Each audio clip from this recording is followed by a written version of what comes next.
Bonjour, vous écoutez l'épisode 115 du podcast Revu et Corrigé. Cet épisode est tiré d'un billet pro publié le 25 juin qui s'intitule « Le marketing ».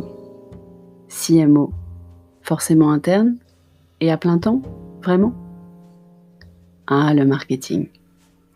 Marketing stratégique, développement produit, positionnement, marketing digital d'acquisition, brochures, site web, gestion de la marque, études de marché, communication off et online. Le terme marketing regroupe selon la personne qui l'emploie tout ou partie de sa définition première. Je le cite. Le marketing est l'art et la science de choisir ses marchés cibles, puis d'attirer, de conserver et de développer une clientèle en créant, en fournissant et en communiquant une valeur supérieure à ses clients. Il regroupe donc l'ensemble des techniques et études d'application qui ont pour but de prévoir, constater, susciter, renouveler ou stimuler les besoins des consommateurs et adapter de manière continue l'appareil productif et commercial aux besoins ainsi déterminés. Fin de citation. Son objectif ? Créer de la valeur, bien sûr, pour l'entreprise et pour les clients ciblés, et s'assurer de la meilleure expérience client possible à tous les points de contact. Mais aujourd'hui, dans de nombreuses entreprises, de la start-up TPE à l'ETI, le département marketing est souvent focalisé sur la partie opérationnelle du métier, web marketing, communication. Il est même rattaché dans certains cas à une direction des opérations, sans prise en compte de la dimension stratégique. LinkedIn et l'ensemble du web regorgent d'articles qui détaillent les pour et contre l'internalisation ou l'externalisation au choix du marketing. Mais là encore, ces articles ne parlent trop souvent que de ce côté opérationnel. Le mien, ce podcast, s'intéresse au rôle complet du marketing et les bénéfices et inconvénients à son internalisation.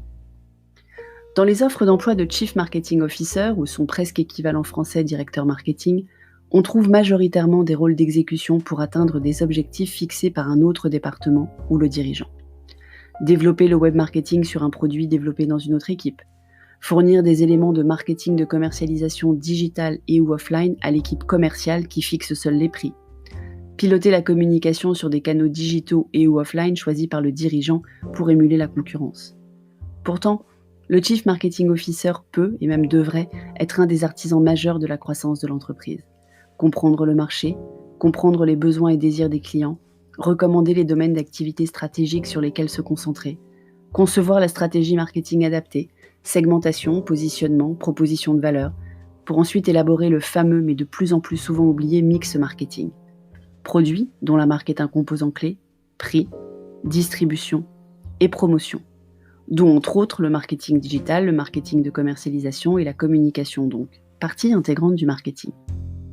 À ce titre, le CMO collabore avec la direction commerciale pour une stratégie go-to-market efficace, et pour un parfait alignement face aux clients, il est même souvent utile qu'il pilote ou collabore étroitement également avec le service client et ou la relation client, dans le cadre de la mise en œuvre du marketing de fidélisation et de la meilleure expérience client possible à tous les points de contact.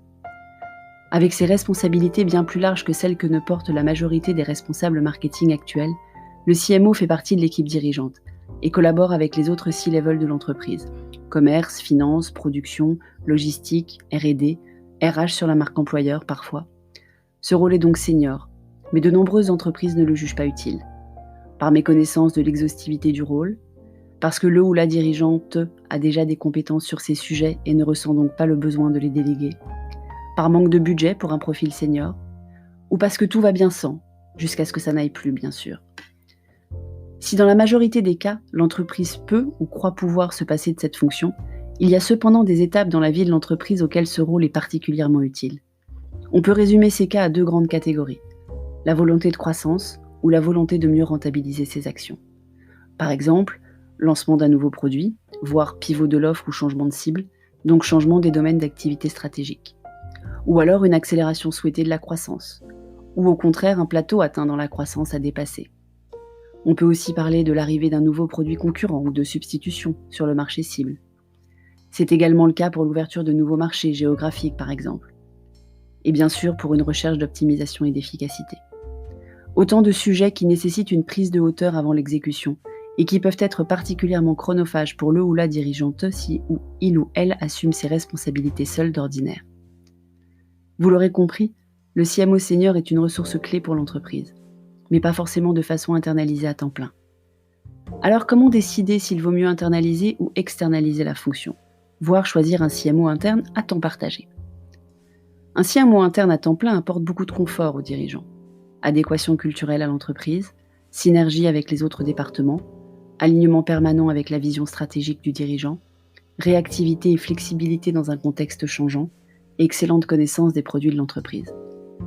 Ce n'est pas forcément la meilleure solution pour toutes les entreprises cependant, ne serait-ce que pour des raisons budgétaires. Il existe aussi des situations dans lesquelles un CMO externe répond aux circonstances particulières. Un besoin de vision stratégie 360 ponctuelle pour un événement précis comme un lancement de nouveaux produits, l'investigation d'un nouveau marché ou un pivot. Un besoin sur un temps donné de piloter les prestataires d'exécution existants ou de les challenger pour les rendre plus efficaces. L'apport d'un regard neuf et d'expertise d'autres secteurs pour faire évoluer ce qui existe. Et bien sûr la maîtrise budgétaire. Il y a une version hybride, un CMO interne à temps partagé, qui permet de concilier certains des avantages des deux extrêmes. La maîtrise budgétaire, bien sûr, puisque l'accompagnement sur quelques jours par mois ou par semaine au long cours, mais à un moindre coût que le même profil senior internalisé à plein temps. La présence au long cours pour piloter les équipes d'exécution interne ou prestataires et optimiser leur rentabilité. Et la réactivité aux côtés du dirigeant, face aux événements externes ou internes qui nécessitent une réponse rapide et efficace. Si vous n'êtes pas encore convaincu de l'intérêt d'un CMO interne à plein temps à vos côtés, ou si la taille de l'entreprise à date ne permet pas une embauche à ce niveau de seniorité, un accompagnement externe peut être une bonne première étape pour apprécier l'apport de ses compétences autour d'un sujet précis comme les exemples cités plus haut. Si vous avez un environnement concurrentiel mouvant, une roadmap de lancement de produits fournie, une volonté de croissance affirmée, alors internaliser un CMO, pourquoi pas à temps partagé dans un premier temps pour des raisons de flexibilité budgétaire, peut être d'ores et déjà un choix intéressant, qui sera normalement rentabilisé rapidement par les apports de compétences et le meilleur pilotage de vos investissements marketing au sens large. J'ai été CMO à l'interne pendant de nombreuses années dans des entreprises variées. Je suis à présent CMO externe pour des secteurs très divers. Être externe apporte un apprentissage permanent de par la variété des secteurs et sujets, une prise de recul nécessaire constante, une veille obligatoire des évolutions des méthodes et outils, qu'on devrait bien sûr avoir en interne mais qu'on délaisse trop souvent dans le feu de l'action.